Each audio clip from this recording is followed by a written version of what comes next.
Welcome to Damn Good Movie Memories with your host, Brian Davis. This podcast is the cure for your long commute and super boring workday.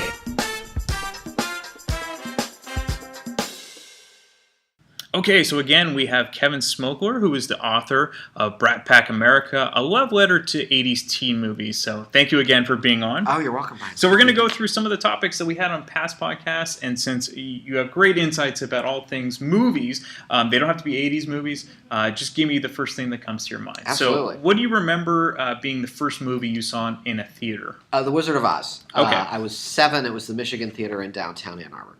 And how many times do you think you saw it after that? I've probably seen it 25 times after that, but I think only maybe 1 or 2 more times in the theater. Okay. Favorite scary or horror movie? Oh shoot! I'm a real wuss. Like I don't do horror movies as a matter of course. And when I had to watch horror movies for this book, it was like on Wednesday afternoon with all of the windows open, and I kept getting up to refill my coffee mug. But I'm very fond of The Shining, and I'm very fond of Halloween, which I just think is brilliant. Mm-hmm. Do you like the remakes at all of the Rob Zombie? I can't say I've paid a whole lot of attention to them, but I'd be curious, but I haven't seen them.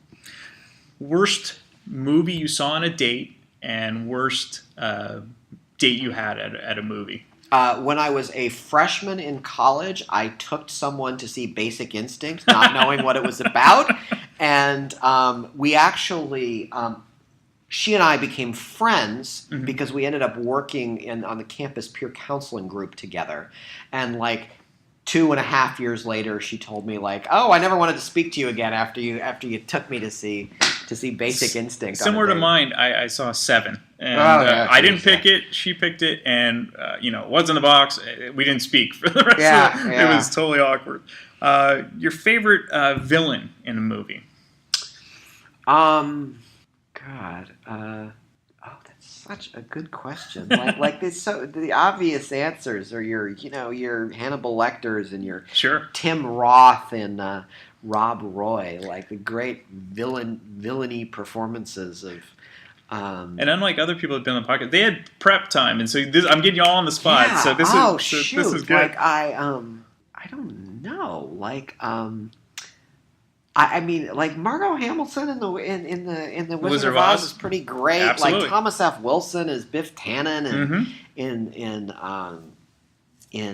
okay. You know what? Not. Evil, the Duke brothers in Trading Places. That's a great one. Yeah, I mean, great Don villains. Ameche. Don Ameche and Ralph Bellamy. That's right. Great villains. Mm-hmm. And it's kind of ironic because Ralph Bellamy always played the foul guy in all those old classic movies. He was always the guy that lost the girl to Cary Grant or James Stewart or whoever. Yeah. Favorite Alfred Hitchcock movie? Rear Window. Okay. Super fond of Rear Window, which is a crime if you live in San Francisco to say Rear Window and not Vertigo. Right. But, Rear Window is really something special. Did you ever get into his British films at all?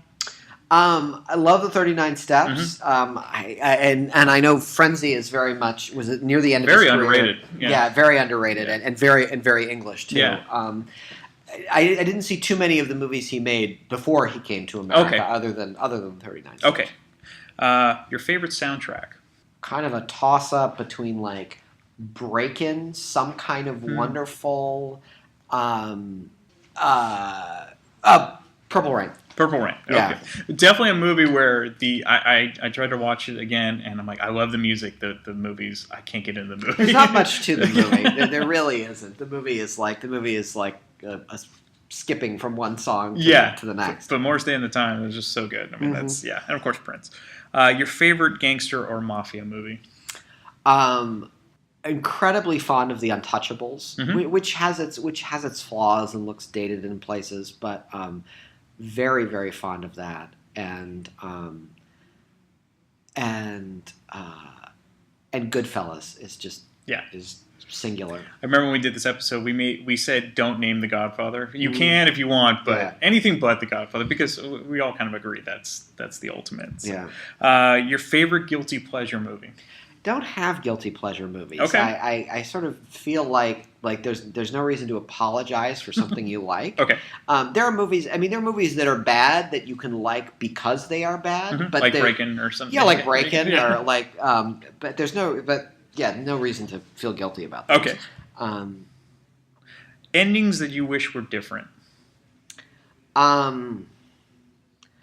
You mentioned Seven earlier. I think, frankly, I mean, I understand why Seven ends the way it does. It feels to me like a sort of like they had Brad Pitt, so they had to let Brad Pitt do the cool thing at the end. Like it sort of doesn't make sense from a screenplay point of view. And they're just, I mean, I think the worst kind of ending is the one that feels like it was 20 minutes ago and the movie just keeps going. Right. And there's a lot of examples of those. Like I think stylistically, like The Man Who Wasn't There is an underrated Coen Brothers movie. That movie's 20 minutes too long. It blows right past the natural ending and does a whole bunch of other silly shit. And, I think. I don't have I'm not like a Team Ducky versus Team Blaine kind of person. Which you brought up, it's in the book, Brat Pack America, where they did test the original ending, which wasn't the ending that everyone else saw, and they decided to change that. So here's one. I think the ending for Speed is lousy. For a movie that is essentially a 2-hour thrill ride, the last chase scene is boring. Yeah. Dennis Hopper plays a great villain, and the natural setup for Speed the sequel is you have the villain get away. You have the villain get away, and Sequel City. And it's the French Connection. Yeah, and you have a sequel. Yeah. Instead, this is just. There's nothing worse than an action movie where the villain is more interesting than the hero, and you have to have the villain get killed because those are the dictates of the action movie. I think like Die Hard manages to do this really well. Yeah. Like Die Hard manages to have Hans Gruber, who is an infinitely more interesting character than John McClane. Oh yeah. Die in this very off-center, ironic kind of way. None of which is there to sort of venerate John McClane, the hero. Right. It's just embarrassing. It's just embarrassing when a movie has a great villain who we have to see get felled by a boring hero because that's what the movie demands. How did you feel about Die Hard 3 when they brought Jeremy Irons, who was playing Hans Gruber's brother? I didn't remember that he was playing Hans Gruber's brother. Okay, but I think I think it says a lot about that franchise that they can get super high quality actors to play the villains. Yeah. And I feel bad for William Sadler, who's a great friggin' actor, but is kind of outmatched by the plot in Die Hard 2. That's a good point. Yeah. So you kind of brought it up. Movies that are way too long. Oh man. God, there's lots of.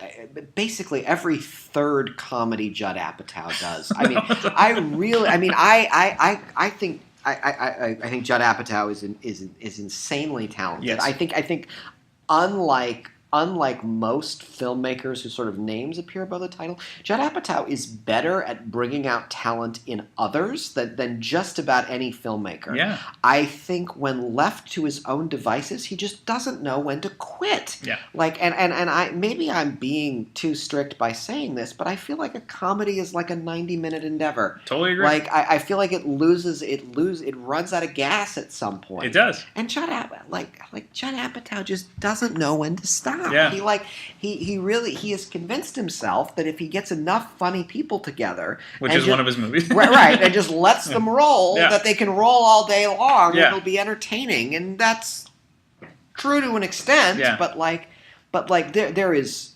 I know he didn't direct it. I know he was a producer on it, and it's certainly his fingerprints are certainly on it.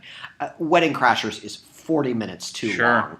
Funny People is disgracefully too long. 2.5 hours. Yeah, 2.5 hours. I mean, even the 40-year-old virgin feels 2 hours. Yeah, feels longer than it needs to be. Like Knocked Up is 130, I think. And, I mean, what is Judd Apatow doing that requires 130 minutes? Like, needs a good editor. It really does. Yeah. That's the first one that comes to mind. Yeah. Your favorite sequels? Favorite sequels. So it doesn't match up, but I think. And it doesn't have to be the second movie. It can be the fifth, sixth movie in the series. So it doesn't match up, but I really think House Party 2 is a lot of fun. Okay. Like, is great fun, and they got, Queen Latifah in sort of the prime of her rapping career. Yeah. They still had all of the original cast in there, which I thought that was really cool. There are definitely, that's one of those questions that, like, people who are into movies sit around and like what sequel is better than the original? Like, sure. I don't have too many of those. I think Scream 2 is a really interesting. It is a really interesting sequel because it's a completely different movie. It is. Like Scream 1 is kind of a darkly comic satire of horror movies. Yeah. And Scream 2 is just a laugh riot. Scream 2 is a slapsticky, straight up the middle comedy. Yeah. I mean, there's a guy in a mask and a knife and all that shit, but it is a it is deliberately out to make you laugh, which is they're both comedies, but they're very different tactical approaches to comedy. Yeah. Great pick. Yeah.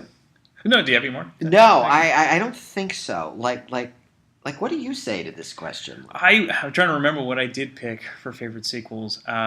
I love Rocky 2, Rocky 3. I think I put those together. Rocky 2 is probably a better movie, but there was one that goes too long. The coma scene with Adrian, I get it. I felt bad for her, but Rocky going to the chapel, Rocky reading to her. I'm like, I get it. Let's have her wake up so that we can then start doing the kick-ass montage. Yeah. And once he does, it's like, spine tingling. You love it, and then because she tells him to win, and those are great. Rocky 3, just because Mr. T. I mean, I love the A-Team actually afterwards. Hulk Hogan's in it. It's just that movie. That was a great sequel. I personally think that Indiana Jones and the Last Crusade, and this might be sacrilege to some, is as good as Raiders of the Lost Ark. I think you're right. I think it's a very different movie. I mean, it's a very, Indiana Jones is an homage to a 30s action serial. Indiana Jones and the Last Crusade is a buddy movie. Indiana Jones and the Last Crusade is Lethal Weapon, with archaeologists instead of cops. Right. Lethal Weapon 2, by the way, to me is better than Lethal Weapon. Really? I think Lethal Weapon is a dark, and maybe it's because I saw Lethal Weapon 2. Lethal Weapon 2, I feel like, really makes use of the kind of kinetic energy the movie generates. Lethal Weapon is a very different movie. Lethal Weapon is a dark LA cop movie. Yeah. Very similar to. I mean, that's a big genre, but Lethal Weapon 2 is more in league with like Colors and Rampart and movies about the sort of psychological, the psychological torment of being a Los Angeles police officer. I think I also picked Superman 2, the original Christopher Reeve, because you got all these superhero movies. You have to get the origin story out of the way, and as good as the original is, Superman 2, where you have one of the best villains, Zod, in that, and also the craziness that they pulled off some continuity with the movie, but they had two different directors because they got rid of Donner in the middle, brought in Richard Lester, and I didn't know that. And really that's why you have a kind of a little bit of a haphazard movie, but there is a director's cut where you can see Donner's original vision. How about that? That? Yeah, I mean, and the great Terrence Stamp playing Zod. Yeah, so Neil before. Yeah, I mean that really that was a very. It was, and that was a very like. The three villains you have have a very different premise than Lex Luthor, who is essentially a sort of bratty mischief maker. Exactly. That's a good call. Superman 2, I think, is a better movie. And his funny sidekick, now I can't remember his name, but he was in Deliverance, the rotund guy. Oh, Ned Beatty. Yeah. Your favorite holiday movie? Which holiday, or does it matter? We were going to holidays, so it could either be Thanksgiving, it could be Christmas, it could be if you want Valentine's Day or sure. Halloween. I for a long time I always watched Mr. Smith Goes to Washington on the 4th of July. Which is my favorite holiday. I really like movies that are movie viewing that is situational, and frequently that comes up on around holiday time. I went to college in Baltimore, which was just down the road from DC, and it was a tradition. It was a tradition on our campus to show The Graduate near the end of the school year, which I thought was great. And it was a tradition at Georgetown to show St. Elmo's Fire because St. Elmo's Fire was filmed at Georgetown. Yeah. I really like those kind of traditions, which are frequently sort of yoked to holidays. Okay. I love It's a Wonderful Life. I love It's a Christmas Story. Being Jewish, Christmas movies have never done much for me. I did pick Planes, Trains, and Automobiles for Thanksgiving. That is a great Thanksgiving movie, and especially what I know now after researching this book that John Hughes and his family had been living in Los Angeles for the last 4 years and were about to move back to Chicago. Right. And Planes, Trains, and Automobiles is their great homecoming movie, which I think is awesome. But that is a really that's a special thing. The thing, one of the famous scenes is when he loses it to the woman who was also in Ferris Bueller's Day Off. Edie McClure. Yeah, and I think the reason that works so well is really it's not a vulgar movie until that point. Yeah. And nowadays, if you had Seth Rogen and James Franco playing the characters, it would have been a gross-out comedy. It would have been nonstop vulgarities, and the charm wouldn't have been there. No, and that scene works not because of Steve Martin, but because of Edie McClure. Her facial expression. If she isn't such a sweetheart, it's just him being an asshole. Right, and she gets the punchline at the end. Yeah. So, was it hard to leave A Christmas Story out of your book? No, I mean it's hard as a Midwesterner because it's like such a Midwestern proud kind of movie. But it's really a movie about a kid, not a teenager. Okay, so good point. So not super hard. And if I remember in Cleveland, I have to go to the house. Yes. People in Cleveland are enormously proud of A Christmas Story. They should be. The same way they are of Paul Newman and Andy Borowitz and Arsenio Hall and all of the other famous people from Cleveland. Yeah. Movies you hate or dislike, but everyone else seems to love. Pulp Fiction does nothing for me. Really? It really doesn't. And of course, I haven't seen it since it was in the movie theater, so it's probably worth another viewing. But to me, it's intolerably long, and to me, it's one of those movies that's like more interested in being hip than being good. Sure. I think it's just quirky for the sake of quirky. Yeah. And it has great actors and a fantastic script. But it's also completely morally bankrupt. It's and I'm not a stickler for those kind of things. There's no likable characters. There's no likable characters. It really makes like killing people seem like cool and hip. Yeah. And I had also seen Reservoir Dogs before I saw Pulp Fiction. And Reservoir Dogs could have been made in the 1930s. Yeah, Reservoir it's Dogs a gangster movie. It's a gangster film noir movie. Yeah. And Pulp Fiction was essentially there, so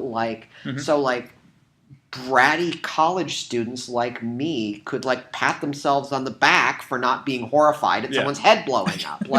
I think it has no reason for existing. Right. I remember I would think it was 16 at the time, so we had to buy tickets for Forrest Gump to sneak into Pulp Fiction, and now I know why they carded us or wanted to card us because I wasn't ready for a lot of that stuff in that movie. Yeah. So it totally leaves me cold. Do you like any Tarantino movies? Yeah, I love Reservoir Dogs. I thought Django Unchained was insanely entertaining. I don't seek him out and I thought the Kill Bills were lots of fun too. Sure. I haven't seen Jackie Brown. I haven't seen Inglourious Bastards. I don't like what he does. Typically, just doesn't interest me very much. Perfect. Most quotable movies. What is your go-to movie to quote from?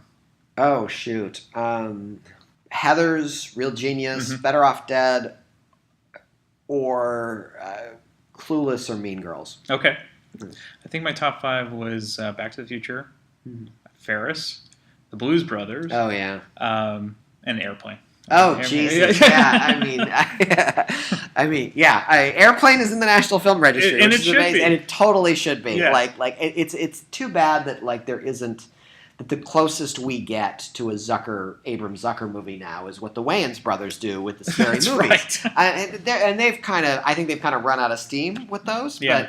But those, I mean, maybe you really did need to have a unique comic touch the way the Zucker brothers and the Jim reason Abrams that movie did. works so well is you have all these past serious actors like Leslie Nielsen and Robert Stack and Peter Graves who, them saying these horrible lines, especially Peter Graves to young Joey, but it works and it's so good and it's ridiculous. But and there's a movie that's under 90 minutes and it has to be, because if it was 2 hours, it'd be just too much. You'd be sick of it after a while. Yeah. But there's that's why those movies work. Mm-hmm. Is the characters have to play them completely straight. Right. Those movies. I think it's something people who make comedy don't understand now, and it's the reason. Frankly, the scary movies are not as funny, is because the movie is always assuming that you're in on the joke. Yeah. And so it's sort of always going, isn't that funny? Right. Like, whereas like the Airplanes and Top Secret and all the Naked Gun movies, everybody plays it completely straight. Yeah. There is not a hint of irony anywhere. No. Do you think it's more of a sign of the times where today's younger viewers need the as opposed to where I could see where it's coming? And even though I might not have understood all the jokes, eventually I did. Yeah, maybe. I mean, I think, I don't know what what would you call the great comedies of the last couple of years? Clearly, I mean, the most successful ones. There's a lot of gross out comedies. Yeah. There's a lot of your Superbads, but I don't know. I guess that was successful. Yeah. I mean, 21 Jump Street. 21 Jump Street is a good example, because 21 Jump Street, like, I think it assumes you get the joke, but it also assumes like nobody knows the source material. True. And it deliberately I think 21 Jump Street is sort of a microcosm of that, because the straight man is Channing Tatum. Yes. The straight man is Channing Tatum, and they actually set it up so Channing Tatum is not only the straight man, but Channing Tatum is stupid, which is exactly which makes it even better. Which is great. Yeah. Which is so the sort of all of the comedic tone of all the performances in Airplane are sort of distilled down to Channing Tatum. Right. And, it was almost like Blazing Saddles was the intro to what eventually would become Airplane. Yeah, the I think so. Episode. Yeah. I think so. Yeah. Your favorite underdog movie? Favorite underdog movie? God, there's a lot of those that I like. Breaking Away, Rudy. I did put Legend of Billie Jean in my top 10. Lucas, Legend of Billie Jean. I really like all of the like teacher movies. So I really like Freedom Writers, sure, Dead Poets Society, and Stand and Deliver. Yeah. Those are all essentially underdog movies. I really like that trend from, I think, the late 90s and early 2000s, which was sort of the historical sports movie. Mm-hmm. You remember the Titans and your Glory Roads, and some of those were done well and some of those were done poorly. But all in all, I think they were. I really like those movies. And some upcoming episodes that we're going to do. Your favorite black and white movie? Touch of Evil. Or Touch of Evil or 12 Angry Men. So which version of Touch of Evil do you like? Because I guess there's 3 different ones that have been released, and Orson Welles, of course, famously had his vision. The studios had their vision. Oh, I haven't seen the other two, so I wouldn't know. 12 Angry Men is brilliant. Did you see Amy Schumer's skit about... Yeah, that was really great. Favorite... Valentine's Day is coming up. Favorite romance movie? Shoot, God, there's a lot of reasons to like a love story, like in terms of like sheer raw sex appeal, like it's almost unfair because in that you're just picking a movie like Love Jones or How Stella Got Her Groove Back, where everybody in the movie is so like breathtakingly beautiful. Sure. But in terms of a movie that does something really interesting with the romance, Out of Sight. Really? Out of Sight. Out of Sight is a movie that has two actors who have just scorchingly good chemistry. Yeah. And it's the reason the love story is only there to make everything else happen. It's not consequential to the movie. Even though the movie is very much fueled by their chemistry and their sex appeal, it's a plot device, which I think is very interesting when you have two movie stars who work as well together as those two do. Sure. And the last one, your favorite Oscar winner movie, and a movie that you felt should have won an Oscar and didn't. Is the Oscar winner, does it have to be a Best Picture Oscar winner? Or? Yeah. Okay, so my favorite Best Picture Oscar winner? Jeez. This one might take some research. But God, because I of course, I feel like I could say Gone with the Wind or something like that. And I know there's all of these cases, particularly in the early days of cinema, of movies we now regard as classics losing Best Picture to something else. I guess I'm gonna have to choose from more modern. I think my favorite Best Picture winner in recent years is Silence of the Lambs. Oh, that's a great one. There were some interesting years. 76, you had Rocky nominated, which won. Annie Hall was nominated. Annie Hall was nominated. Let's see, where? Yeah, Star Wars. I guess Annie Hall won over Star Wars, which there you go. In 76 it was Rocky, All the President's Men, Network, and Taxi Driver. Oh, Jesus. And nowadays, I think if that happened, Taxi Driver, All the President's Men probably won. Probably. Yeah. I mean, it's amazing that they're all now considered classics. Yeah. In 1939, it was Gone with the Wind and Wizard of Oz. Right. And also Gunga Din. It was one of those embarrassingly good years for. And here's another underrated one. So in 1982, Gandhi won, but E.T., Tootsie, and The Verdict. Oh, yeah. Paul Newman. So that's really. I mean, it's hard to dispute Gandhi, but E.T. That's one. So anyway, that's everything. All right. Thank you so much, Kevin. Go out and buy his book. It is excellent. Brat Pack America: A Love Letter to 80s Teen Movies. Thank you so much, Kevin. Thank you, Brian. It was great to be here. If you enjoyed this podcast and are an iTunes user, please do the show a favor and head on over to the official iTunes page for Damn Good Movie Memories. Be sure to leave a rating and a review. This will allow the show to appear higher in the algorithm and spread the joy of this podcast to the masses. If you are not an iTunes user, you can still listen and subscribe on Podbean at damngoodmoviememories.podbean.com. Be sure to like us on Facebook under our Damn Good Movie Memories page. You can also listen to a limited number of episodes on YouTube. I hope you enjoyed this week's episode, and be sure to tune in next week for an all-new episode of Damn Good Movie Memories.